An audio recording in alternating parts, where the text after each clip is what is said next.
এজন্য কোরআনে আছে, ইয়া আইয়ুহাল ইনসান মা গাররাকা বিরাব্বিকাল কারীম, হে আমার বান্দা, হে মানুষ, আমার মতো দয়ালু মেহেরবান মালিক থেকে কে তোমারে ভুলাইয়া দিল।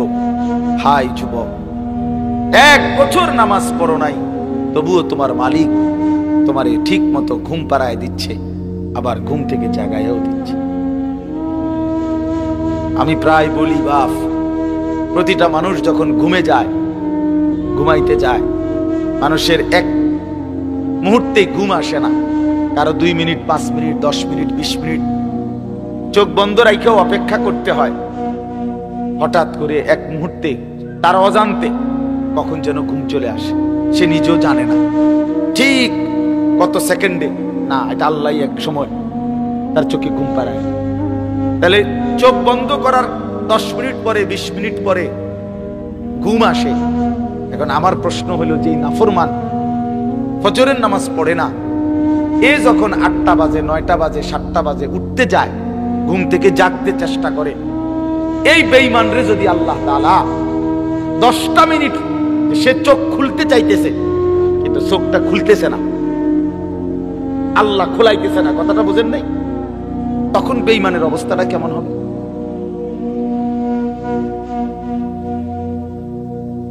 ঘুম যাওয়ার সময় যেরকম ঘুমটা আসতে দেরি হয়েছে 10 মিনিট, এখন চোখ খোলার টাইমে মনে করেন আমি চাইতেছি চোখ খুলতে, কিন্তু চোখ আমার খুলে না 20 মিনিট। এইবার তার চিৎকারে বলেন আল্লাহর আরশ কি পরিমাণ চিল্লাবে সে, যে হায় আমার চোখ তো খুলতেছে না, আমার চোখ তো খুলতেছে। এই জন্য বাপ, আমাদের এই সমস্ত কথা, এই যে বলে অনেকে মোল্লারা শুধু আসমানের উপরের কথা বলে, তো আমাদের জিম্মাদারি তো এটা, আমাদের জিম্মাদারি। আমনে ঘরে বুঝি আমগো জিম্মাদারি যদি আজকে আল্লাহ বলতো, আমার বান্দাদেরকে অটো চালানো শিখাও, আমার বান্দাদেরকে সিএনজি চালানো শিখাও, আমার বান্দাদেরকে বুটমুড়ি বেচা শিখাও, তাহলে তো আমরা এটাই করতাম। কথা বলেন না? তো আল্লাহ বলছে কুম ফাআনদির, হে নবী আপনি দাঁড়ান, আমার বান্দাদেরকে জাহান্নামের ভয় দেখান, আখিরাতের ভয় দেখান, কবরের ভয় দেখান। আমাদেরকে বলছে ইলম অর্জন করো, করে ওয়ালিউনজিরু কওমাহুম ইদা রাজাউ ইলাইহিম, নিজ এলাকায় ফিরে গিয়ে নিজ কওমের মানুষদেরকে ওয়ালিউনজিরু, আল্লাহর ভয় দেখাও, আখিরাতের ভয় দেখাও, কবরের ভয় দেখাও, জাহান্নামের ভয় দেখাও, পরকালের ভয় দেখাও। এজন্য না ভাইয়া আমরা আল্লাহর কথা আখিরাতের ছাড়া অন্য কিছু বলতে পারি না। এ তো আমাদের জিম্মাদারি, আল্লাহ দিয়েছেন আমাদেরকে এটা দায়িত্ব। এই জন্য আজকের এই রাত গভীরে এটাই কথা, এই সূরাটা আল্লাহ তাআলা বলছেন আখিরাতের বিষয়। আখিরাত কিয়ামত, কিয়ামত আল্লাহ মনে করাই দিয়েছে। কিয়ামত একদিন বান্দা, এই পৃথিবীর সব এই সাজানো সৃষ্টি জগৎ থাকবে না, থাকবে না বান্দা। আল্লাহ এই কথা মনে করাই দিছে, এই সব কিছু আমি একদিন ভেঙ্গে চুড়ে শেষ করে ফেলবো, আর হাসরের মাঠ কায়েম করে তোমাদের প্রত্যেকের জিন্দেগির হিসাব নেব। সেদিন যার আমল নামা মিজানের পাল্লায় ওজনে দিলে ভারী হবে, সেই কেবল সুখে থাকবে, আর যার আমল নামা মিজানের পাল্লায় গুনাহের বোঝা ভারী হবে, নেকির পাল্লা হালকা হবে, আল্লাহ তাআলা বলেন তোমার ঠিকানা হবে হাবিয়া, একেবারে নিকৃষ্ট জাহান্নাম, যেটা প্রজ্বলিত ধাউ ধাউ করে জ্বলা আগুন ছাড়া আর কিছু নয়। এই কথা এটাই আল্লাহ এখানে এটাই বলছে। আল কারিআতু মাল কারিআ, কোরআন শরীফে কিয়ামতের বহু নাম আছে। আল হাক্কাতু মাল হাক্কা, লা উকসিমু বিয়াউমিল কিয়ামা, এখানে আল্লাহ তাআলা বলছে আল কারিআতু মাল কারিআ, আঘাতকারী দরজার মধ্যে যেরকম খটখট করে, দরজার মধ্যে যেরকম আঘাত করে, আল্লাহ তাআলা এই কিয়ামতকে বলছে এরকম আঘাতকারী। অর্থাৎ বুঝাইতে চাইছে বান্দা প্রতিনিয়ত কিয়ামত আখিরাত তোমাদের দরজায় কড়া নাড়তেছে। প্রতিটা মৃত্যু, প্রতিটা লাশ, প্রতিটা জানাজা, জিন্দেগির প্রতিটা পরিবর্তন তোমারে মনে করাই দিচ্ছে যে তুমি স্থায়ী না, তুমি থাকবা না, তুমি থাকবা না। গতকালকে আমি চোখের ডাক্তার দেখাইছি, উনি আমারে বলতেছে, হুজুর 10 মাসের মধ্যে আপনার চোখের পাওয়ার যেটুকু কমে গেছে হিসাবে এতটুকু কমার কথা না। মানে 10 মাস আগে আমি একবার দেখাইছিলাম, আবার কালকে দেখাইছি আরেক। তো আমার চোখের দৃষ্টিশক্তি যদি কমে যায়, এ তো আমার মৃত্যুর কথাই স্মরণ করায়। আমার কোমরের শক্তি যদি কমে যায়, তো সে তো আমার মৃত্যুর কথাই মনে করে। হ্যাঁ বলেন ভাই। এই জন্য বাপ আমার আল্লাহ তাআলা বলেন, বান্দা প্রতিনিয়ত তোমাদেরকে কিয়ামত, আখিরাত, পরকাল তোমাদের দরজায় কড়া নাড়ে, দরজায় কড়া নাড়ে। আল কারিআতু মাল কারিআ ওয়া মা আদরাকা মাল কারিআ। হে নবী, আপনি জানেন সেই আঘাতকারী, করাঘাতকারী, খটখটকারী সেটা কি? আল্লাহ বলেন, ইয়াউমা ইয়াকুনুন নাসু কাল ফারাশিল মাবসুস। সেটা হলো সেই কিয়ামত, যে কিয়ামত যখন শুরু হবে, ইসরাফিল ফু দিবে, তো পতঙ্গ এই উলু উলু কয় যে বাতির সামনে যে সাদা সাদা পোকা আইসা আইসা উড়া উড়া পড়ে, এলোমেলো হয়ে ছুটা ছুটা আইসা পড়ে। আল্লাহ তাআলা বলেন, বন্ধু সেই কিয়ামতের ঘন্টা যখন বাজবে, কিয়ামতের খটখট যখন শুরু হবে, ইসরাফিলের ফু যখন জমিনে শুরু হবে, তখন এই কোটি কোটি মানুষগুলো সব এই উলু পতঙ্গের মতো উড়ে উড়ে দিক বিদিক ছন্ন ছাড়া হয়ে একেবারে ছিন্ন ভিন্ন হয়ে যাবে। কাল ফারাশিল মাবসুস, বিক্ষিপ্ত পতঙ্গের মতো। কে যে কোথায় যায়, কেন যায়, কেউ কারো কোনো প্রশ্নের জবাব দিতে পারবে। বাবা বলবে না ছেলেকে, বাপ কোথায় যাও? ছেলে বলবে না, বাপ আপনি কোথায় যান? স্বামী বলবে না স্ত্রীকে, কোথায় ছুটছ? স্ত্রী বলবে না স্বামীকে, কোথায় ছুটছ? সব দৌড়াবে সব। তারান নাসা সুকারা ওয়া মা হুম বিসুকারা ওয়ালাকিন আযাবাল্লাহি শাদীদ। আল্লাহ বলেন, ইসরাফিল যখন ফু দিবে, এই জমিন তখন ভূমিকম্প শুরু হবে, কিয়ামত শুরু হয়ে যাবে, চারদিক ভাঙতে শুরু করবে, আর তখন মানুষগুলো মাতালের মতো দৌড়াবে। সুকারা মানে মাতাল। আমার হযরত একবার বলছিলেন, আল্লামা মুফতি মুশতাকুন নবী কাসেমি হুজুর একবার এই কথাটা বুঝাইতে গিয়া বলছিলেন যে, মনে করেন এই মাহফিলটা এখন এখান থেকে নিয়ে এখানে 4টা লাইট, এখানে আরো মনে করেন 10-15টা লাইট, মনে করেন এখানে 30টা লাইট। কথার কথা, আমরা সবাই বসে আছি, মনোযোগ দিয়ে ওয়াজ শুনতেছি, হঠাৎ করে লক্ষ্য করলেন একটা একটা করে লাইট ঠাস ঠাস করে ভাঙতেছে, পর্দাগুলো ছিঁড়ে যাচ্ছে, প্যান্ডেলটা ডাইবা যাইতেছে, এই খুঁটিগুলো ভেঙে পড়ছে।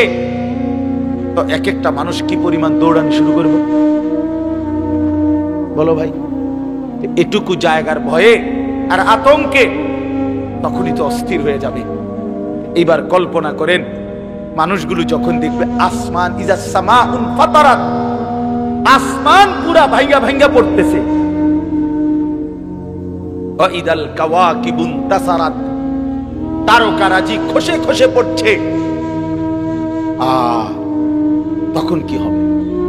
সাগর নদীর পানিগুলো টকবক করে উথরাইতেছে আর জলীয় বাষ্পের মতো উড়ে যাচ্ছে। আল্লাহ বলেন, ওয়াতাকুনুল জিবালু কালইহনিল মানফুশ, পাহাড়গুলো তুলা ধুনাইয়া সারলে, তুলা ধুনাই বুঝেন মানে লেপ তোষকের জন্য তুলা আগে ধুনাইতে হয়, হয় মেশিন দিয়া নয়তো হাত দিয়া বাইরেইয়া, এগুলারে ভালো করে করে কি করতে হয়, একবার আলাদা আলাদা করতে হয়।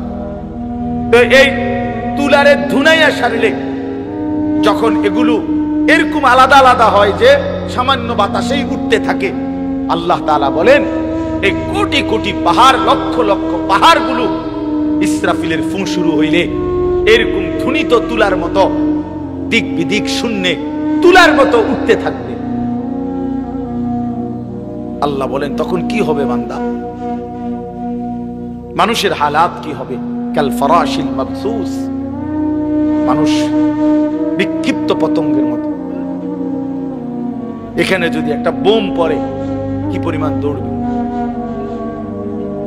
কি পরিমাণ ছুটবে মানুষ, কে কার গায়ে পড়ে, কে কারে পিছা পেলে কারোই তো খবর থাকবে। এই আল্লাহ তাআলা এই কথাটাই বলছেন যে বান্দা এইভাবেই একদিন কিয়ামত হবে, একদিন পৃথিবীর এই সব কিছু শেষ হবে। এখানে যেরকম বলছে আরো বহু সূরা আল্লাহ তাআলা বলছেন ইজা ওয়াকাতিল ওয়াকিআ লাইসা লিওয়াকাতিহা কাযিবা খাফিদাতুর রাফিআ, এভাবে বারবার বলছে ইদা রাজ্জাতিল আরদু রাজ্জা ওয়া বুসসাতিল জিবালু বাসসা ফাকানাত হাবাআন মুনবাসসা। এইভাবে আল্লাহ তাআলা বলছেন লা উকসিমু বিয়াউমিল কিয়ামা ফাইদা বারিকাল বাসার ওয়া খাসাফাল কামার ওয়া জুমিআশ শামসু ওয়াল কামার, সূর্য চন্দ্র আলোহীন হয়ে যাবে, সব একাকার হয়ে যাবে। ইয়াকুলুল ইনসানু ইয়াউমাইদিন আইনাল মাফার, মানুষ পাগলের মতো দৌড়তে দৌড়তে বলবে পালাবো কোথায়, দাঁড়াবো কোথায়।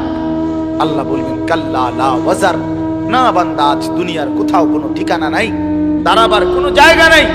ইলা রাব্বিকা ইয়াউমাইদিনিল মুস্তাকার, আজ চলো আশ্রয় ঠিকানা শুধুই তোমার রব আল্লাহর নিকট। ইদা জুলজিলাতিল আরদু জিলজালাহা ওয়া আখরাজাতিল আরদু আথকালাহা ওয়া ক্বালাল ইনসানু মা লাহা। শত শতবার আল্লাহ বলছে ছেলেরা বাপ, জীবনটা নষ্ট করো না বাপ, হাসলেও মরে যাবা, কাঁদলেও মরে যাবা, নষ্ট করলেও সময়টা মরে যাইবা, আল্লাহর ইবাদত করলেও মরে যাইবা। কেউ আমরা থাকবো না, রাজপ্রাসাদের ওই অট্টালিকাও মরে যাবে, জীর্ণ কুঠিরে কুড়ে ঘরে যে মরে যাবে, জীবনে যে কোনো দিন দুঃখ দেখে নাই সেও মরে যাবে, জীবনে যে কোনো দিন সুখ দেখে নাই সেও মরে যাবে, সেও মরে যাবে, চাইলেও মরে যাবে, না চাইলেও মরে যাবে। হসপিটালের আইসিইউর ভিতর থেকেও মালাকুল মউত নিয়ে আসে, লন্ডন আর থেকে থাইল্যান্ড থেকেও হসপিটাল থেকে বাংলাদেশের রোগীরে মৃত্যু দিয়ে দেয়। এই জন্য বন্ধু আমার, বাপ আমার, অনেক ছেলে আছো তোমরা কোনোভাবেই বুঝতে চাও না, কোনোভাবেই না, তোমাদের শাহওয়াত তোমাদেরকে বুঝাইতে চায়, কোনোভাবেই তোমরা বুঝতে চাও না যে এই মোবাইল, এই নারী, এই ছবি, তোমাদের বন্ধুদের এই আড্ডা, এটা তোমার ভালো করে না। এই কথাটা অনেক ছেলে আছে এত পাষাণ, এত পাষাণ যে তার কলিজাটা এইভাবে আটকাইয়া ফেলছে, এই নাফরমানিটা বুঝেই না, বুঝতে কোনো কিছুতে তার ঘাড় নোয়ানো যায় না, সেজদা দেয়। হায় হায় রে বাপ, মুসলমানের বাচ্চা এত বড় শক্ত হওয়া, এত পাষাণ হওয়া, এটা তো একটা জানোয়ারের স্বভাব না। জানোয়ারও তো এত কঠিন হয়, হাইওয়ান জানোয়ার, কুকুর বিড়ালও এত নিকৃষ্ট হয় না। আমি রীতিমতো হুজুর আমার জিন্দিগি যদি কেউ, আমার মন চায় মাঝে মধ্যে যে মানে এটা গবেষণা করি, মানে পিএইচডি করি এটার উপরে, যে একটা মুসলমানের বাচ্চা 365 দিনের এক বছরে কোনদিন ফজরের নামাজ পড়ে না, এটা কিভাবে সম্ভব? আমার এটা মন চায় যে এটার উপরে একটা কি করি, বিশ্বাস করুন মানে এটা কিভাবে, মানে এই কেমন মানুষের বাচ্চা, এই জানোয়ার, এত বড় জানোয়ার কেমনে হইল? আরে তে এত বড় শক্ত হারামি হইল কেমনে? আমার এটা মাথার ধরে না বিশ্বাস। বহুদিন আমি কতজনের কাছে কথা বলছি যে ভাই আমার এটা বুঝে ধরে না, আমি এটা বুঝি না কথাই না। আরে কিরে কয় এটা কি ধরনের মুসলমান, এটা কি জানোয়ার? এই জানোয়ারের বাতরাম দেখে এই জানোয়ারের ঘরে ঘুমাইতে দেয় কে? তার মা কই, তার বাপ কই? হায় হায় হায় হায়, মুসলমানের বাচ্চা এত বড় অসভ্য কেমনে হইল, কেমনে হইল?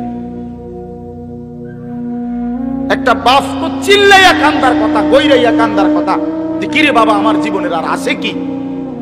আমার ছেলে তো একটা দিনও নামাজ পড়ে না, আমার জীবনে তাইলে আর অর্জন কি? কার লাগে খাট বানাইলাম, কার লাগে সোফা বানাইলাম, কার জন্য ঘর করলাম, কার জন্য জিন্দিগিটা কাম জড়াইলাম, এই টাকা পয়সা কার জন্য রোজগার করলাম? এই হাইওয়ানের জন্য?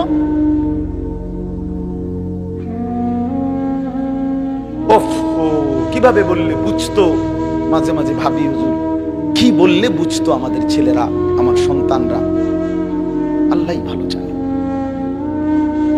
চলো ভাইয়া, আমরা আমাদের চিল্লাইতেছি, আমাদের আহাজারি করতেছি। যদি কেউ ফিরে আসে, যদি কেউ বুঝে আসে, বাকি আমি আবারও বললাম, ছেলেরা অনেক রাত হয়েছে, আমার অনুরোধ বাবা, একটা ছেলে হইলেও বুঝছো এটা আসলে জীবন না বাবা। যে জীবনে সেজদা নাই ওই মানুষের বাচ্চা না, ওই শয়তান। সোজা কথা, যে সেজদা দেয় না সে শয়তান। এক কথায় সাফ একেবারে লিখে দিলাম। সিল আছে, সিল মেরে দিলাম, আমার ব্যক্তিগত সিল আছে। ওই শয়তান হুজুর আছেন এখানে। কোরআনুল কারীম আল্লাহ বলছে, যেদিন থেকে ইবলিস সেজদা দেয় নাই এর আগ পর্যন্ত তারে কেউ কোনোদিন ইবলিস বলে না, শয়তান বলে না। আগে তো সে হুজুর মুআল্লিমুল মালায়েকা ছিল। যেদিন সেজদা দেয় নাই সেদিন থেকে আল্লাহ বলছে, আজকের থেকে তুই শয়তান, আজকের থেকে তুই রাজিম, ফখরুজ ফাইন্নাকা রাজিম, তুই অভিশপ্ত, যা। আল্লাহ বলছে, ওয়া ইন্না আলাইকাল লা'নাতা ইলা ইয়াউমিদ্দিন, ইবলিস তুই আমারে সেজদা দিলি না, আজকের থেকে নিয়ে কিয়ামত দিবস পর্যন্ত তোর উপরে আমি আল্লাহর লানত, আমি আল্লাহর লানত। এজন্য বেনামাজি মনে রাখিস, তোর উপরে আল্লাহর লানত, আল্লাহর লানত, আল্লাহর লানত, তোর খোদার গজব তোর উপরে, তোর খোদার গজব। শেষ হয়ে যাবি নাফরমান। ওই নারীকে বইল, যে নারী নামাজ পড়ে না, ওই মহিলারে বইল, ওই স্ত্রীকে বইল, স্বামীরা যাদের স্ত্রী নামাজ পড়ে না, পর্দা করে না। যে নারী পর্দা করে না এটা কোনো বেডি না, বেপর্দা নারী নারী না, এটা নারীও না, নারীর জাতও না, এটা প্লাস্টিক সামগ্রী, এটা উপভোগের পণ্য, এটা উপভোগের পণ্য। পরে বইল,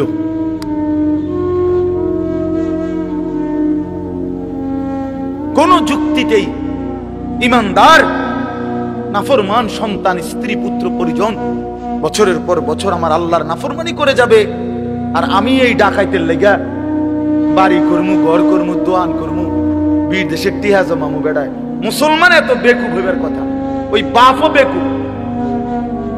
হ্যাঁ, 100 হয় বেউকুফ, আর নইলে এটা দুনিয়া লুবি বাপ। তার কথা হইল যে নমাজ রোজার দরকার নাই, আমার টেহার দরকার। হ্যাঁ, দূর তুই ফুতের নমাজ দিয়ে আমি কিতা করবো বেড়া, আমার টেহার দরকার, টেহা কামাই কর। এবার সুদে পারি, কিস্তিতে পারি, আমি টেহা ব্যবস্থা করে দিতে আছি, বিদেশ যা, পরে টেহা ফাটাইস, খালাস। আর নাই তো কোনো মুসলমান বাবা এটা মেনে নিতে পারবে না যে আমি মরে বাইচা থাকতে বেটা তুই নামাজ পড়বি না, তোর জন্য আমার জিন্দিগির কামাই করবো। কেন?